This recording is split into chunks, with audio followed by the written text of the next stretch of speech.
Meteliai – tipiška žvejų gyvenvietė. Įsikūrusi tarp didžiųjų Dzūkijos ežerų, primena Lietuvos pajūrį.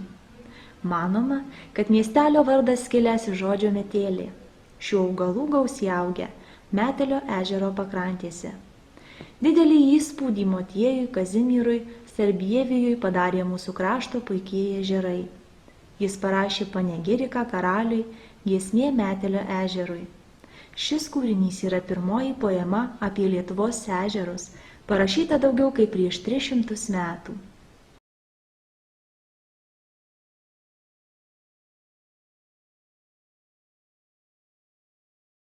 Metelių kraštas garsus savo didžiaisiais Dusios, Metelio ir Obelijos ežerais.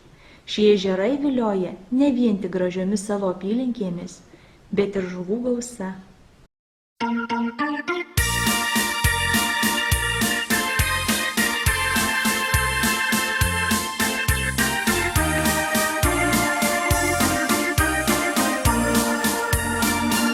Prie Metelio žilo, smėlėtų krantų, pakrantėje šilo, mes buvom kartu. Pušelė šnarėjo, mus gaubė vėsa, o dainos skambėjo, pakrantė visa. Pušelė šnarėjo, mus gaubė vėsa, o dainos skambėjo, pakrantė visa.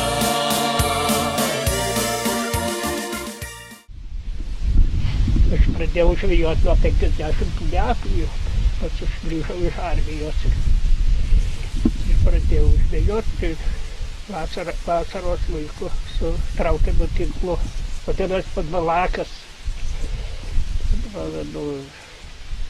traukiamas tinklas, o paskui su statomais tinklaičiais. Ir seniau Podvalaką traukdavo rankom, rankiniu būdu.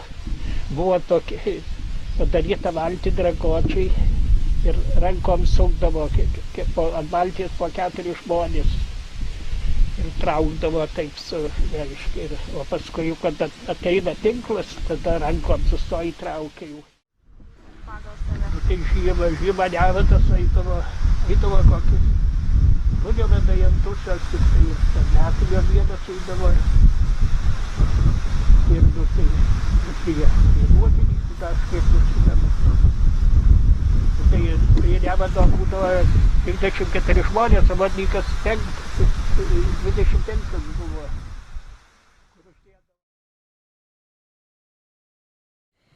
Žuvies kelias iki žmogaus rankų yra sudėtingas, tuo pačiu ir romantiškai įdomus procesas.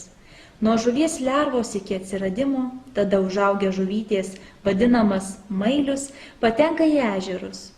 Žuvelė auga, nardydama po didžiuosius Dzūkijos ežerus, kol sulaukia žvejo. Žvejyba bei žuvies rūkinimas jau nuo senų laikų yra vienas iš pagrindinių Metelių krašto žmonių darbų. Ne veltui meteliai vadinami žvejų kaimeliu. Žvejyba – vizitinė Metelių kaimo kortelė. Gyvenvietės žmonės pragyvena žvejodami, sugautą žuvį rūkindami arba parduodami šviežią.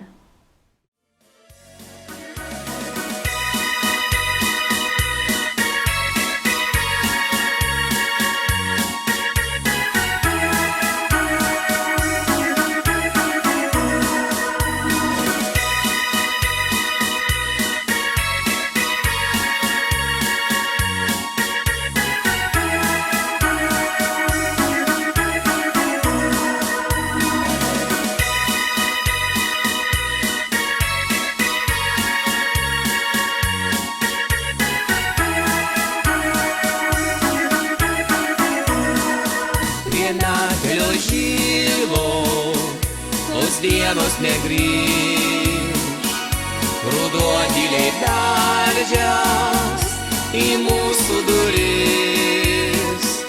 Prie Metelio žilo, smėlėtų krantų, pakrantėje šilo.